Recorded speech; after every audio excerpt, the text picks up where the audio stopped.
Hello, everyone. This is Kevin Jones with the museum at the Fashion Institute of Design and Merchandising in Los Angeles. Hello to everybody, and Happy New Year 2021. We all survived so many different things this past year, and excuse me, and we're going to talk about some really fun stuff. But I want to say good morning to everybody here in LA, and good afternoon to everybody on the East Coast, and good evening to everybody else in the rest of the world. And hello, Anne. How are you? Very well. Hello, Kevin. Thank you so much for joining me today and all of our viewers in my very first collection conversation of 2021. You are my wonderful guest, and I'm so excited to actually get to talk to you. It's been such a long time since I've seen you in person, and this is a pretty good second. So today we are going to be talking about liminal dressing, and I wasn't 100% certain what liminal meant. So, Anne, well, hold on. Let me introduce you first to all of our viewers. I'm sure lots of people know who you are already, but you know, there's always a younger generation coming up who need to know who you are because you're a wonderful person. Now, I am glad actually that I'm sitting down because I have your bio here, which I'm going to read, and I haven't been doing much in life compared to you. So let me just read this really quickly. So this is Anne Bissonnette. She is Associate Professor of Material Culture and Curatorship at the University of Alberta in Edmonton, Canada. She is also the curator of the university's Anne Lambert Clothing and Textile Collection. Her research focuses from the late 18th century to the present day, with a special interest in the cut and construction of clothing, how bodies and the clothing interact, and the convergence between art, fashion, and science. Now, you'll understand those three, art, fashion, and science, when I read this. She grew up in Montreal, where she completed several degrees, one in science, one in fashion design, and one in art history. She then completed a master's at the Fashion Institute of Technology in New York City in the Museum Studies of Costume and Textiles. Oh, and she taught fashion courses in Casablanca, Morocco, and Istanbul, Turkey. I will always associate Istanbul with Constantinople. But before settling in the US, where she was the curator of the Kent State University's extraordinary collection for 14 years and completed a PhD in museum studies and art history before moving to Canada in 2009. And honestly, I didn't realize you've been away for a dozen years this year already. It's incredible. Anne has curated 55 or co-curated 55 exhibitions, 2 of which won the Costume Society of America's Richard Martin Award, which is the highest award in this country for the excellency of historic dress or clothing exhibitions. Which you got also your fantastic exhibition on Bloomingdale. Yeah.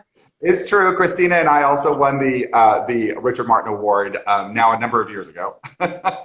And right now, Anne is working on a 4-year research project. She's on sabbatical, and that's why I caught her right now, that she could join us because she's not in class with all of her wonderful students.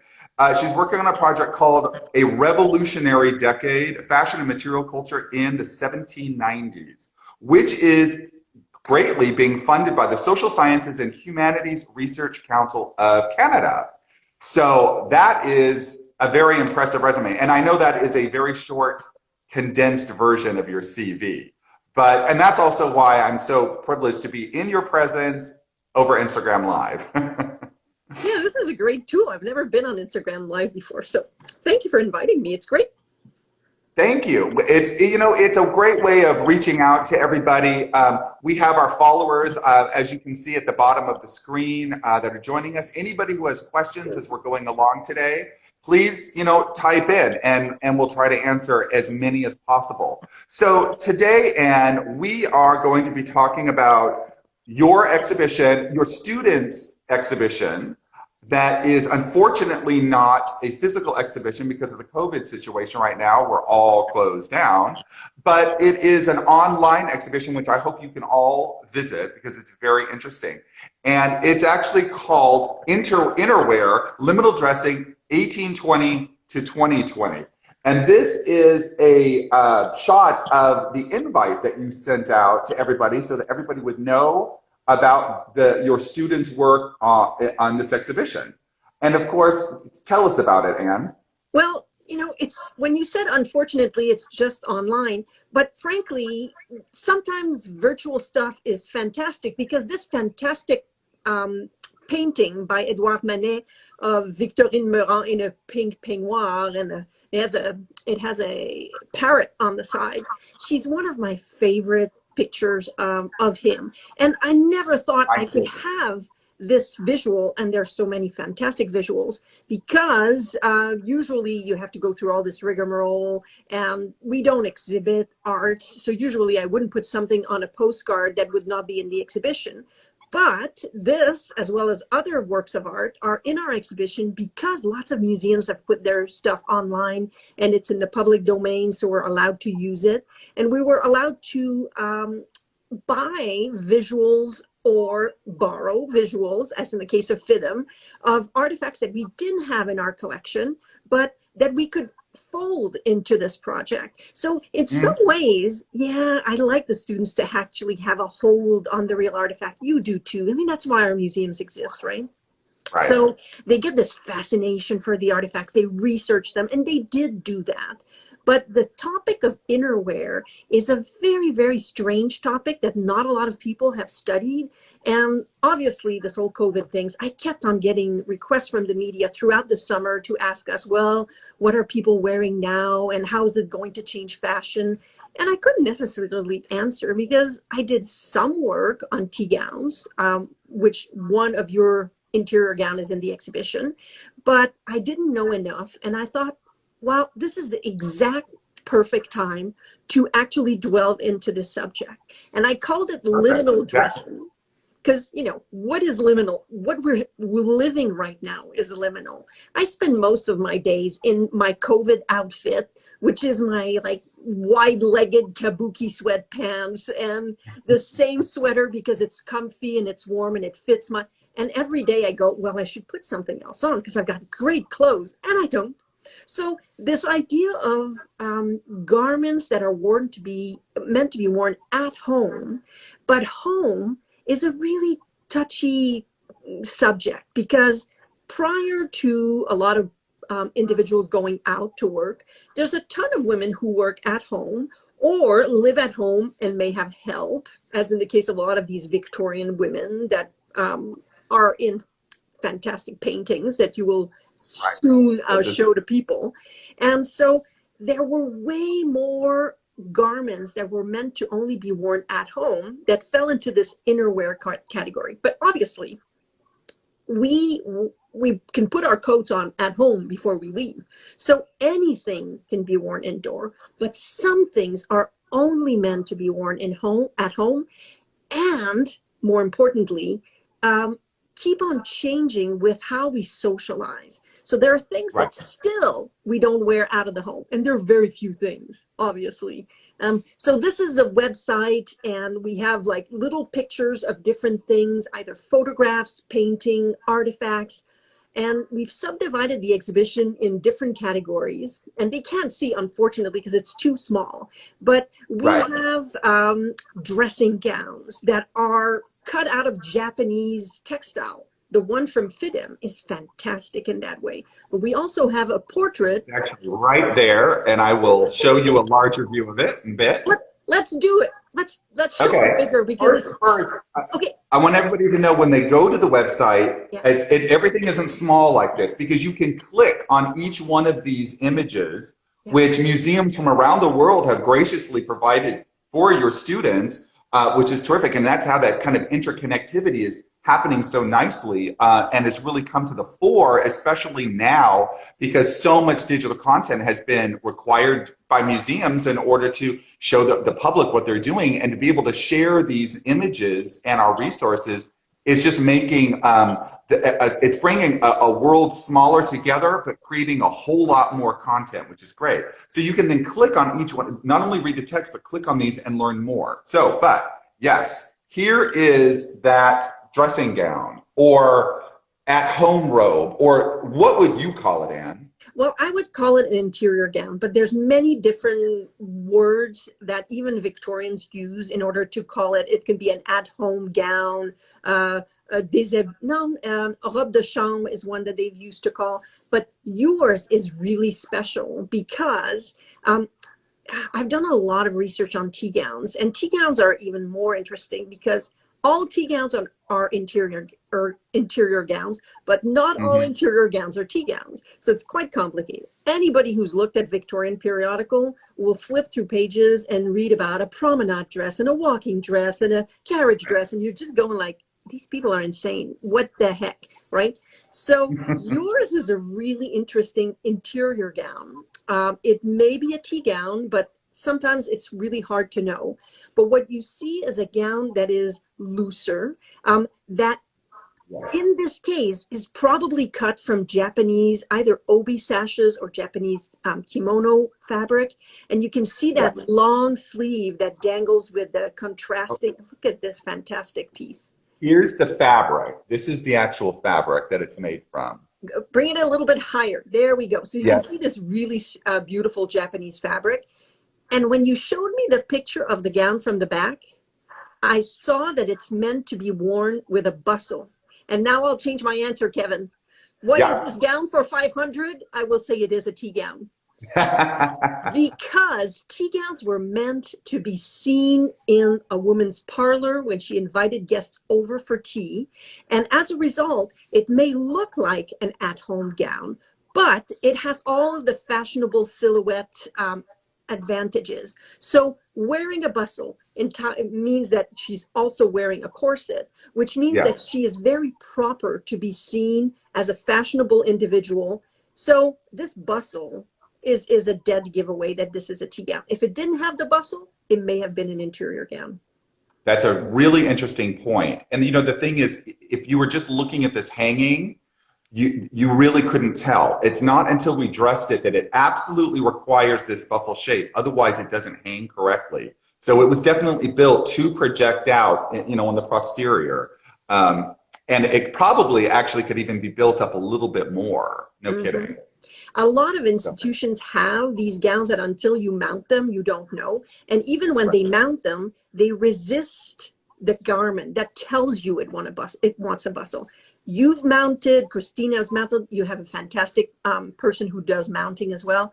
That, when you work in a smaller museum, and you and I do, and I consider smaller, Ken Stade and my collection and yours, because very often everybody's got to learn to do mounting. When it's time for an exhibition, there's so much to do. It requires all hands on deck. So I've done my master thesis on costume mounting. I love the feel of it, the figuring it out. And it has informed my knowledge of garment. And when I found things that were obviously corseted, that were obviously bustled, I started to question, why are people saying that it's not worn with corset? Obviously there's a bustle, so there's a corset involved. Or these peignoirs that you see, Victorine Meurant, the one that is in the invitation. Some of the gowns in the fashion plates are obviously worn with a lot of petticoats, or even hoop skirts or underpinnings. So I mean, you can see that this is an incredibly voluminous garment, and yet it's not collapsing around her. So she definitely has at least 2, maybe 3 petticoats on underneath. She doesn't have a hoop necessarily, but definitely petticoats. So what we can see from there, it's this idea of liminality, in that today we can't conceive of formal undress. Undress is a word that was used by the Victorians because there were 3 categories of dress: undress, half dress, and full dress. Undress was meant to be worn at home. So we consider it to be very loose and, you know, sweatpants like. Well, not the case when a lot of these ladies had social lives at home. And then next we had undress, half dress, which is anything that you could wear outside the house, So if you were in your walking dress and your carriage dress with your hat, you arrive at your friend who may have invited you over for tea, and then obviously full dress we know today, more like evening dress. So we're looking at that undress situation. And So don't you think this is undress and this is half dress? no, they're both undress Both because undress. they would Okay. both be worn at home, in the Okay. comfort of a home. And this one here, the peignoir, if you knew that the person coming to visit was your close friend, that it's okay for her to see you in a very loose garment, fine. Right. You can wear that. You can wear that around your family. You can wear that in your back parlor, because there was often a front parlor for official public settings and a back parlor for family. But the other one you can wear in the front parlor in the presence of friends and acquaintances, people you barely even know, because you're properly corseted, bustled, but still projecting this idea of the home that appears more loose and comfortable, yet is corseted. Right. Crazy. And how worldly you were too, because this is very what would have been thought of as exotic in the day. You know, this is not a Western fabric, but it is actually an Eastern fabric. It was probably a kimono or a kimono material imported into maybe the United States that was then made up into this full tea gown. So it's fascinating the exoticism, the otherness that often was applied specifically to these types of garments. I find that very interesting. That really kind of move away from the more tailored Western idea of dress. And is that because perhaps you were in a secluded environment that was safe, like the home? Well, yes. I was about to cut you off, but I held back. So one of the things that you said that, and people have been writing about like formal informality. It's not quite that. It's formal undress, but think of where this is worn. In a front parlor where you likely have Japanese screens, Japanese porcelain. This whole aesthetic movement in the 1870s and 90s was still going completely nutty about things that are foreign. And it was a mishmash, not just Japanese. It could be Chinese. It could be Middle Eastern.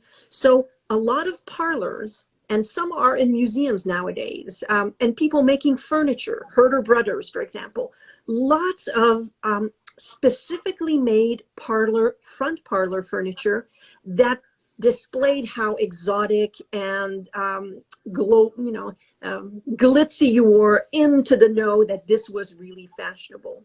So the idea of undress to us is informal, but is not necessarily to them, because the parlor could be a very public space that conveyed your artistic personality. So parlors are really fascinating, and you can't divorce this gown that you have, this tea gown, from the parlor. And very often as dress historians, we look at gowns, and people that study interiors or furniture, they look at interior and furniture, but the two are linked. So this is what this exhibition could allow us to look at garments in specific spaces. So there are other visuals that I do think it's interesting. Go ahead. No, go. I think it is interesting how you just touched on the aspect of interior design with fashion, because we've lost so much of that aspect of our lives today. We don't dress like our interiors, and our interiors don't necessarily reflect our fashions as much. I would say not today. Yeah. Today. Now, in your exhibition, you have this fantastic 1970s bathroom, and really, I think of the 70s as almost that last era of the kind of living in your environment as a whole, the good Stamkensdivert kind of idea of matching your interior and everything being designed to kind of go together, because everything there is no fashion today as we know it from the 1950s or the 1880s, where everybody is kind of following the exact same pattern. Now it's you do what you want, and I think that's reflected in our lives, which we see so much more today. I mean, you're literally in my living room right now, and if it weren't for Zoom, you probably never would have seen my living room had you not visited me personally. Okay, but Kevin, look at us right now in our environment. You are in a very open space that's very neutral, and so is your garment. When you think about people living in open spaces, it means that they're also echoing the zeitgeist of the era. Neutral color. Look at you, Kevin. You're beautiful in your neutral space with very neutral garments. And look at me, even my red and the color, and like in some ways we echo our environments, but we're not necessarily conscious of it. Yeah, I've got stuff that don't match, and I didn't put my red coat today thinking I would match and yet here we are really good examples. When people are now sharing on social media a ton, like we're in some ways sharing our environments too, right? Think of the 1990s, the 2000s, the 2020s. We live in open spaces. We share our spaces, thoughts, everything. We live publicly. And this open space reflects the fact that there's pretty much everything that can be worn out. We live very openly. Victorians had closed spaces, different rooms for different people, different garments that went along with it. There's stuff that's still with us in some ways. Yeah, we may match our color palette and be more open about what we dress. But if the postman rings, I'm not going to open the door in my dressing gown. And the dressing gown is one of those really interesting things where it hasn't quite been worn out yet. There's some designers that offered the dressing gown type of look, and it has caught somewhat, not that much. There's still this liminality to it. It looks like we shouldn't wear it out. So this is this uncomfortable thing that's like, should I wear this thing out or not? That's what we were investigating in that way.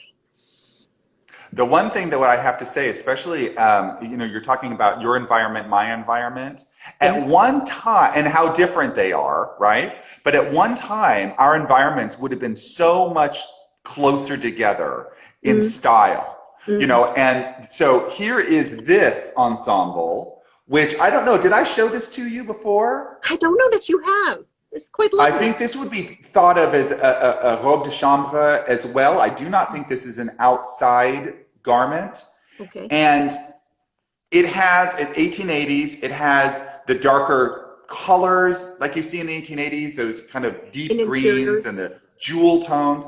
It's got, all of this is embroidery. You've got the bobbly fringe here. This would have matched her parlor, her chairs, her draperies so much more specifically than even you and I match our interiors now, but are so different. However, I think 130, 40 years ago, our interiors would have been so much more in keeping to, even though you and I have never been to each other's homes, as this ensemble shows the fashion of the day. And that's one of the things that I find fascinating, how it converged so very closely at this time. And yes, there are aspects of it that still exist in our daily lives because we're all people, but that it's become more personal. It's funny when you talked about this. In French, they call this what we call Victorian style. They call it style tapissier. A tapissier is an upholsterer. And so It means that that style is closer to everything else, the drapery and the interior textiles that people were wearing too. So it's quite a fascinating thing to think of people basically as objects in their environment, and how we may or may not still follow certain aspects of this. I know that I've researched so many of these dressing gowns for the exhibition with students that now I'm about to make these peignoirs, because it's like, I want one of these dressing gowns that look fabulous, that make me feel fabulous. And I'm going to make one for my mom and my sisters, and I'm going to send it over to them. So I bought this great silk, and, coming up, because I'm on sabbatical, I'm going to start making these peignoirs, because we should have the option of wearing fantastic garments at home. Apart from sweatpants. Right. It's just difficult now to actually get to the fabric store, but I suppose you can order it online and have it delivered. I have a stash, I must say. I'm a sewer. There's a stash that so will last me. It's on my will. Yeah. One of the outfits that we spoke about was the Manet painting, but then there is also another one that's actually one of my favorites too, by Tissot, which is in the J. Paul Getty Museum here in Los Angeles. And this is so perfect because it just is spot on what you've been talking about. And why would this woman be portrayed at home in her pink dressing gown if it wasn't this really interesting? And why did the painter Tissot decide to do this? And this is, again, one of my favorite. My God, she's fantastic. It's a very fitted interior gown, but you see the essence of home, of this woman in her environment. You see the flower, the Rococo sculpture, probably a terracotta bust of Marie Antoinette. You see the Japanese screen in the back. So again, the idea of the dressing gown being appropriate and very fanciful and being one of the things that symbolizes home and fashion at the same time. We've lost that. We have the dressing gown when we get out of the shower and we don't feel good and we're going to lounge around the house. But this idea of the ultra fashionable dressing gown that is perfect for one's environment. I want it back. I want it back badly. But, you know, apart from my it opened my eye to undress and the importance of undress in people's lives, 18th century, 19th century. So it was a really interesting exhibition. And even that orange terry man's, lack of a better word, dressing gown, but it has no center front opening, is one that I found when my partner had to go through his house. And he found this stuff that his mom had bought his dad in the 1970s. And he said, oh, we all had a good laugh. And maybe he wore it to appease her. And I said, I want it for the museum. This is fantastic. It's this Rudy Gernreich-esque large tunic for men and women that he did in the 70s. And people started to buy this thing that were neither like gendered or non-gendered. So men pushing the envelope. So again, this liminality of a type of gown that appears very normal, except that it doesn't have a center front opening. It's like a monk's cassock, but it's made out of orange terry. And it was too much for you know, his dad. It was too much for him because he got one too. And you're going like, oh, for God's sakes, why is it too much? But it's this liminality. It's pushing things. It's uncomfortable. It's neither here nor there. And it didn't make it through. Compared to the dressing gown, the banyan, the 17, 18, 19, 20, 24. This gown has been worn. It is the gown that has probably been worn the longest in its original form. When you think about it. I think it's interesting how formal she appears because she even has a glove on here. She does.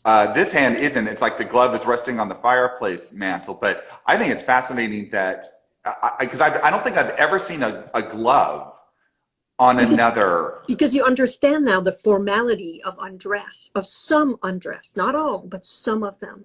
And somebody on the screen is writing about how Gustave Klimt has been photographed in a dressing gown.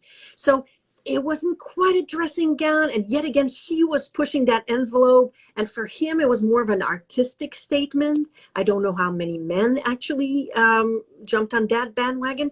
But again, we have a lot of artists and artists' girlfriends and wives that have worn these gowns that were looser, that looked like dressing gown. And the dressing gown helped to push fashion forward because when you think of Victorian aesthetic, it's that hourglass silhouette, super tight at the waist, and she's very fitted.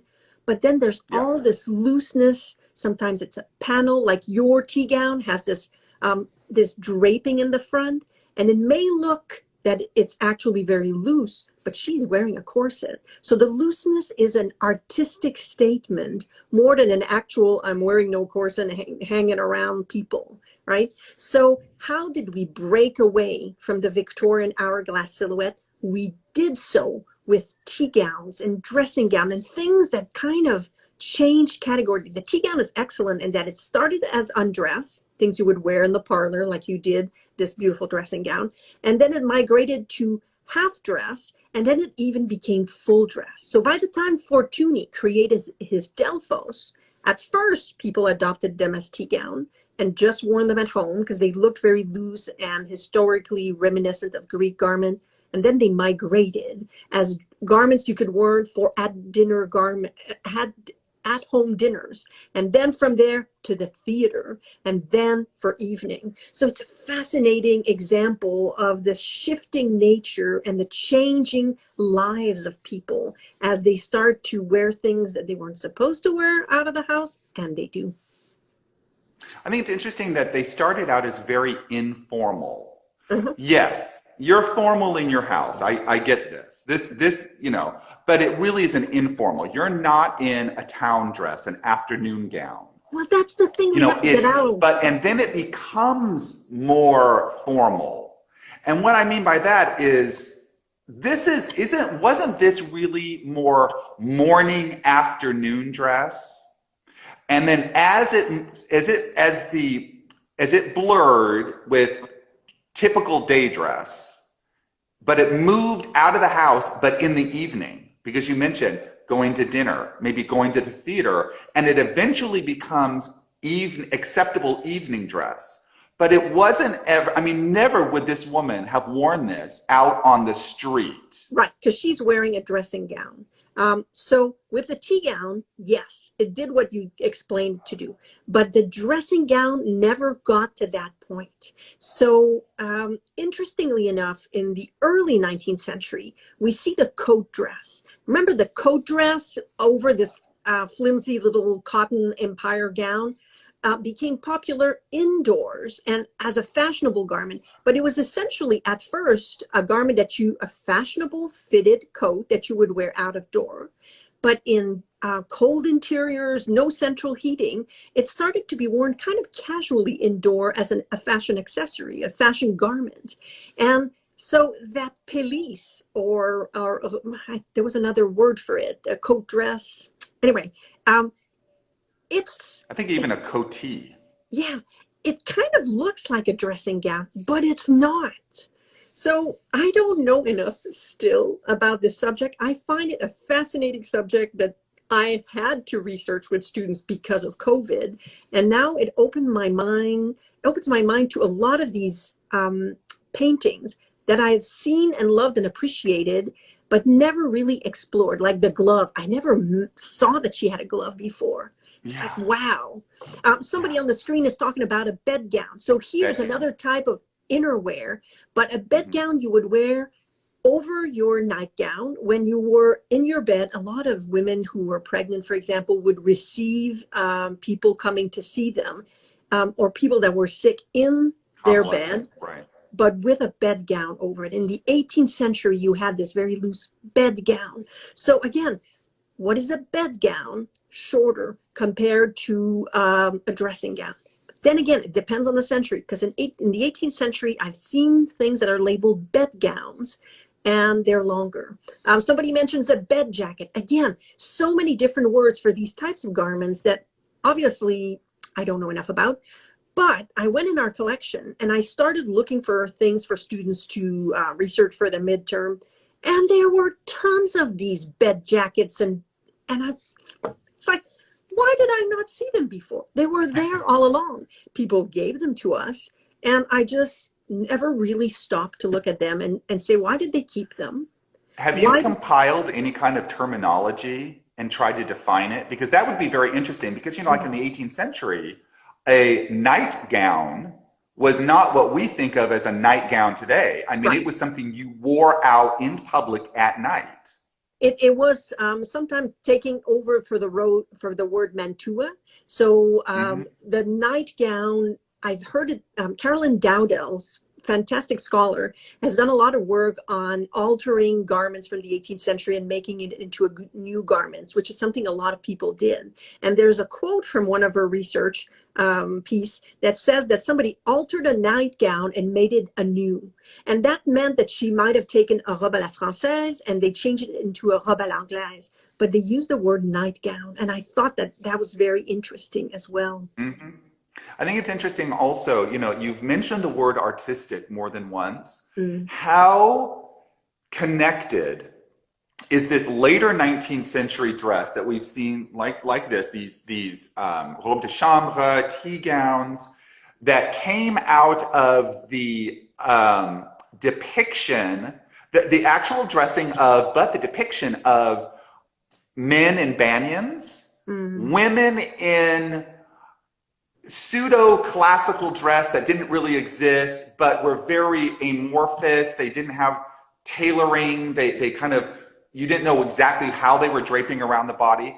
How strong is that connection historically and in a fashion history kind of linear degree? Such a good question, Kevin. And as you're talking about this, we have to have more of these conversation among things that diverge. But anyway, you may have done or looked at books on Liberty of London. And so what you're talking about brings back the idea that Liberty of London offered all this Japanese screens and pottery, but he also offered different tea gowns and interior gowns. Some of them were highly fitted for the really high fashion crowd, because he broke away from just the people that were proponents of the arts and crafts movement, or the other one, I can't remember, but Oscar Wilde and the aesthetic movement, the aesthetic movement. Thank you, yeah. Aesthetic. So Liberty was very smart as a businessman, because you would see those looser garments that the aesthetic movement and etc. may have liked, but you also saw the very fashionable stuff that the fashion people would have liked. And darn it, I do that all the time. I forgot my mindset. Oh yeah, so Liberty also offered these Grecian looking cross, a bit like the Fortuny gown that crossed in the front. And in the book on Liberty, there's one that's very important book. It talks about how they offered people from the theater. And I often wondered, the theater really is only, so now I wonder, after you asked me this question, if people actually did wear historically reminiscent Liberty of London style Grecian garment in their front parlor at tea time, or as an ornament to their interiors that may have been Grecian, for example, because Grecian revival was still going on really strong. So I think that, like that portrait of the lady in her pink, with this ruching, pink dressing gown from the Getty, and this 18th century Marie Antoinette bust next to her, is there a connection? There must be. There must be. That this to us may not look 18th century, but to her, the ruching, the color, the style, does it have a bateau back? I don't know. It may. It's the era. It could. So is there a connection between interior design, aesthetic movements, artistic movements, and what you wear in different parts of your house? And reform dress. I think that's another aspect that was really important too. Yes. Trying to move away from the incredibly corseted hourglass silhouette. Now, we don't want to have our audience viewers think that everybody was tight-laced and fainting all over the place, because we know that's not the case. The corset was used for various reasons, including just simply as a bust support. And everybody from the lady of the manor here all the way down to her parlor maid and her scullery maid were wearing corsets, because it helped to support the back and so forth. But it was an aspect of loosening the visual look of the body, even if she is still corseted underneath. Yes. So obviously, when we said that it's not really formal informality, it's formal undress. Undress is still echoing the home, and there's a sense of comfort in the home. The home is where you retreat from the eyes of others when you want to. Obviously, there are times when you invite people over for dinner in fancy dining rooms or for parties or whatever, but essentially, in the home, we know that there is a sense of privacy. There's a long line of, okay, so I have two things that brought up. I'm going to write it down because I'm going to forget. I'm going to write it down. So one is, when we did the research, innerwear is not a word. Outerwear is a word. It's stuff we wear out of doors, right? But we didn't find any dictionary that defined innerwear. Some less rigid, less scholarly dictionary defined it as underwear. But it's not underwear, because underwear is not meant to be No. seen, but Right. innerwear is meant to be seen. So we basically defined a word in the exhibition, things that are meant to be worn at home. But there is a wide array. There's stuff that is meant to be worn in your bedroom with only maybe one person there to see you in your déshabillé, for example. So we have an example of a 1960s déshabillé where there's a lot of flimsy stuff, but there's still a lining. So it looks very transparent and, you know, enticing. But in comparison, we have a Kate Spade déshabillé, and it has the same kind of look and layering, but there is no lining. So you see straight through the lace and the woman's body. So in some ways, you compare that déshabillé with today's déshabillé, and you can see a change of mores. But when it comes to corset, one thing that I wanted to say that you may or may not, I assume you have not, but I should not, that you've never worn a corset. One of the really... I have. Aha! So there. So one of the things that the corset does is that, yes, it doesn't have to be tight lace, but it's instant gratification of this fantastic definition of the body. You put it on, you go, oh my God. And then You become very aware of your body. 5 minutes later, I say, I can't breathe, get me out of this stuff. But putting it on makes you aware of, you don't have to exercise, get great abs, lower your tummy volume. Wham, there you go. I don't advocate it. It's not that great in my opinion, but it's something that that a lot of people have talked about, victimization when it comes to corset, but there's so much Right. more to be discussed. Yes. So one of the aspects that we're talking about aesthetic dressing or artistic dressing or reform dressing, and then we're blending in exotic, the Middle East or the Far East and all of that. I think it's that late 19th century mishmash of styles. You can have Marie Antoinette, and then what I think of, this is like Pompadour pink, thinking of Madame de Pompadour, right? I mean, you didn't have to have everything defined perfectly for you, and you could blend all this together. Yeah. One of the aspects that I think is fascinating about that blend is this outfit that we have in our collection, which we talked about, because here you have, and is this Liberty of London? I don't know. It could have been. It does not have a label in it, but it has all the attributes of what Liberty was doing at the time. But I do think it's interesting that you have this kind of very fashionable mulberry silk taffeta, which was highly fashionable in the 1880s. You've got the wisteria embroidery, so you've got Japan being referenced. You have this loose, completely loose outfit that is like reform dress, and at the same time you have a Watteau pleat going all the way down the center back, which is totally 18th century historicist. So you kind of got it all going on. So when I did research on tea gowns, it was really interesting because they emerged as fancy dressing gowns. And we were at a time in the 1870s that you had all these movements, exoticism, 18th century revival, hoop skirts, and it's a mishmash of stuff. Sometimes I wondered if it was fancy dress. I looked at some garments, I'm going, is this a tea gown or is this fancy dress? It was so strange.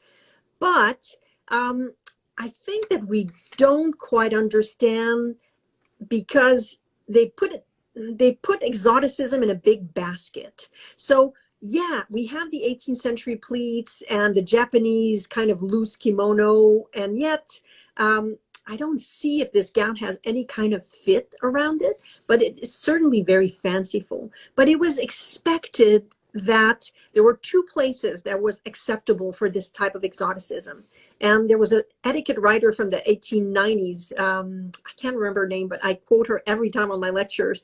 And I use my pompous voice to say, there are two places that are appropriate for exoticism: tea gowns and interior gowns. And so people love, I still love Japan myself. I still love exoticism myself. So where is it appropriate tea gowns and dressing gowns. So why do we still call it a kimono? Some people call the dressing gown a kimono. Why? It's rooted to, there's some places that are appropriate for some certain garments, and go wild if you can, and other places that are not. So this is very Victorian. And as I said, wearing my dressing gown out of door, not going to happen, even though that will, my peignoir, when I'm done with it, will likely look like a really fancy coat. It won't really quite jive out of door, right? So we still So what would you call this one? Probably an interior gown or a dressing gown. It probably has a front opening. It does. Like your other one. Along this side, right here is the opening. Yeah. And so this is meant to be seen. Look at the amount of embroidery, the very fanciful garment, just like your other gown that was made of Japanese fabric. This is meant to be seen likely in the front parlor. You can still wear it around at the house with your family, but it's so fancy that you don't invest that kind of money without some acquaintances coming over, seeing you so artistically dressed in your artistic parlor. Right. Also, this just came to mind. What about material? Now, bed gowns, bed jackets, I'm talking about the second half of the 19th century. Those tend to be cotton.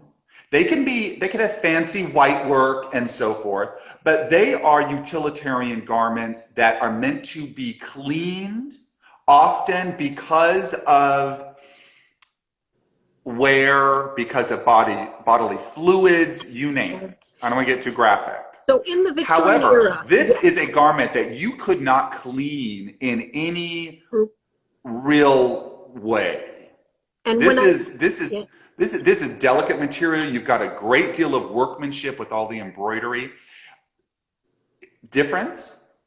Okay, so materials? So when I was going like this, I've seen a lot of bed jackets like the rest of our storage with undergarment that's white with lace, that, you know, not lace, eyelet embroidery, meant to be laundered heavily, yes. But by 1900, when we start to see petticoats not being white, corsets not being white, well, in the 1860s you started, but anyway, you start to see more color in undergarments. I start to see in our collection, which is a collection of ordinary attire, not a lot of design and fanciful stuff like yours, a lot of silk bed jackets. So I see silk bed jackets that have probably not been worn. And why were they kept?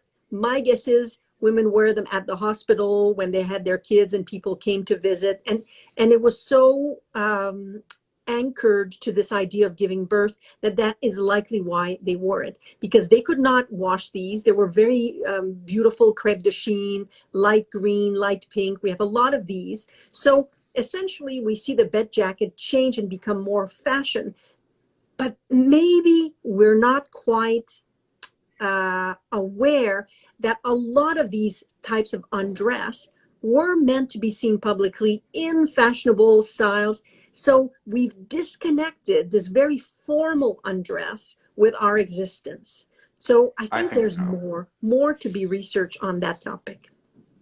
Yeah.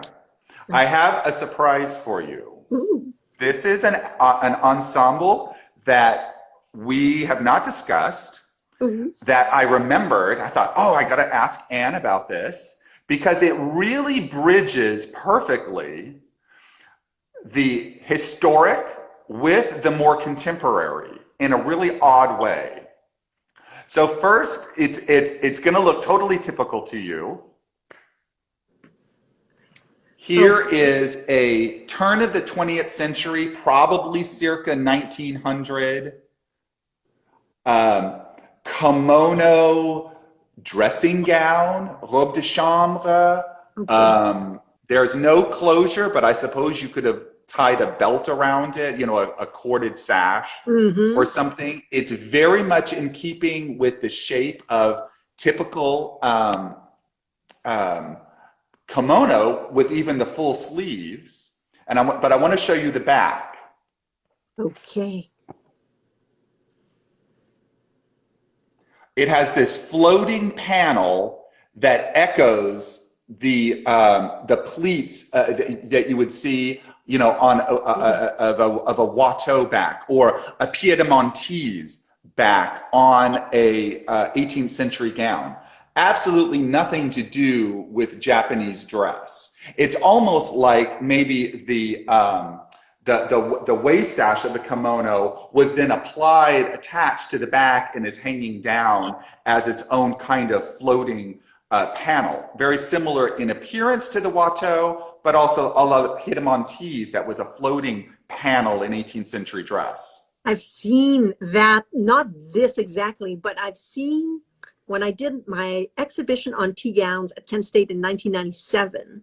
I went around, it was the beginning of looking at undress. It's never really left, but there was a transparent silk Japanese looking kimono that I just thought like, well, that's not a tea gown, but then it had this Veto back. And I went like, what the heck?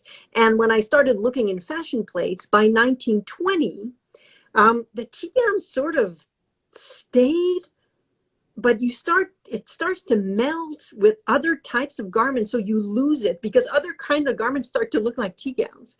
So in 1915 to 1920, you still had people who had tea at home and wanted a very fanciful garment.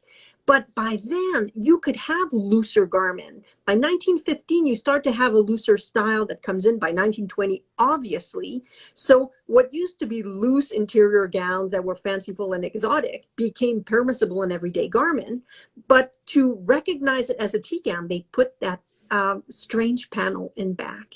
So by the turn of the century, instead of socializing only at home, where you invited friends over for tea and they came over, you could go to tea pavilions. So women started to enter the public space in restaurants that prior to this, only women of questionable values were seen in most restaurants. So the ability of women of high standing to go to tea pavilions became very important. So their sociability started to get outside of the home. And because it was outside the home, when you look at women dancing tango, which is my favorite thing to do, in tea pavilions, they are in half dress, which means they are in tailored garments with hats and gloves dancing the tango, which is kind of really strange. But if they were at home having tea, they could dress like that if they were a guest. But the hostess had a choice of these exotic things, and she would pile it on because women did a lot of PR work for their families, a lot. So they showed off their family standing by having these crazy types of tea gowns or fancy interior garments at home. Well, and it absolutely goes along exactly with what you just said, because the person who donated this to us was Gloria Vanderbilt. And she had her portrait done at home with her children, Carter and Anderson Cooper, wearing that antique kimono dressing gown, at-home gown, déshabillé. But it is exactly in keeping, in my opinion, with the Tissot portrait and the Manet portrait. We have all these little hearts on the side. Woo. Now, guys, we would not have known. This was a surprise to me, and it is a fantastic surprise.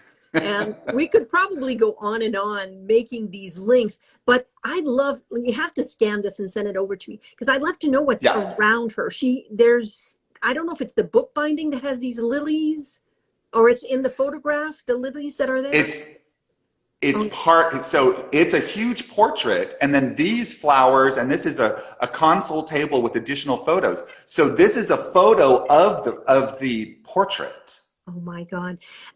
So I think it'd be really interesting to see how women choose to be portrayed, and how in some ways women convey their place in the home, if they think that that's the case, or their class by wearing these garments. At the Met, there are a lot of later tea gowns by Jesse, what's his middle, Jesse something Turner. I can't remember the middle name. Jesse Franklin Turner. Franklin Turner. And there are people like Frank Lloyd Wright who continued to make garments. Like Frank Lloyd Wright was the most type A person. Not only did he figure out what people are going to live in his environment, and no trinkets and nothing of their own to but he also did women's interior gowns because that was part of this aesthetic. I want women to be one of these decorative objects in the home. And I'm saying this as a bad thing, but the idea of us fitting into our environment and conveying through our garment who we are, which is multi-layered, right? So I love that picture. Thank you. Great. I will definitely send this to you along with these photos so you can have them for your collection. For my book, you know, one day, the book. There's so much more connections that we can make. I just found this one absolutely fascinating. Yeah. And I couldn't believe we didn't talk about it beforehand.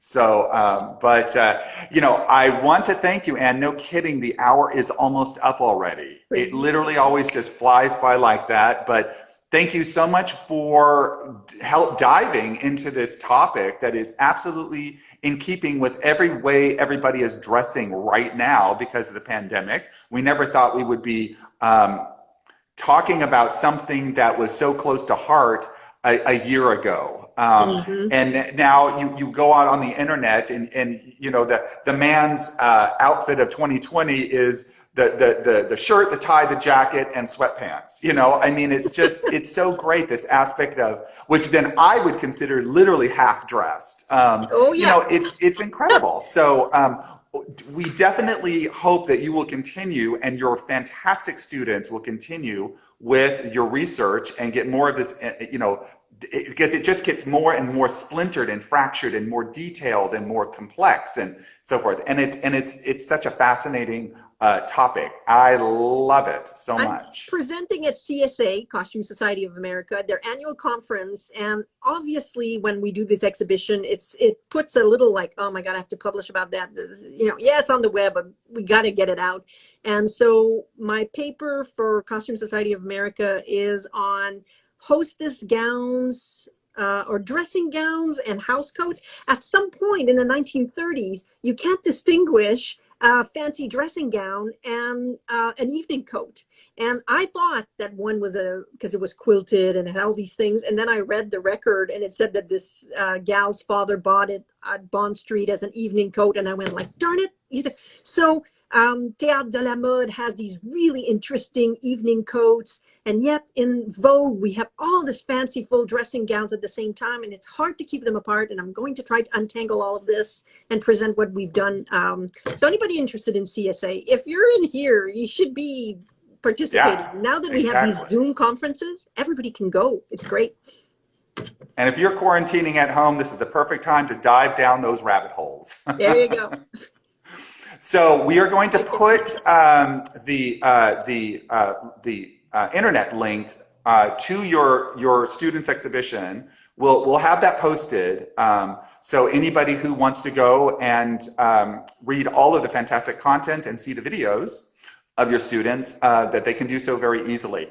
Thank you again, Anne, for joining us. And thank you again to all of our viewers today for joining and dressing up in your finest robe de chambre. I can't remember if it's next week because we did delay this this conversation 1 week. I can't remember if it's next week or if we're going to wait 2 weeks for our next collection conversation, but it will be posted by our absolutely fantastic social media manager, Joanna Abajouti. And our next topic is going to be, I think, is going to be between Joanna and myself, talking about pieces designed by Terry Mugler in the Fitted Museum collection. So everybody stay safe, wear your mask, get your vaccine when you can, and we look forward to seeing you again. Take care. Bye-bye. Bye.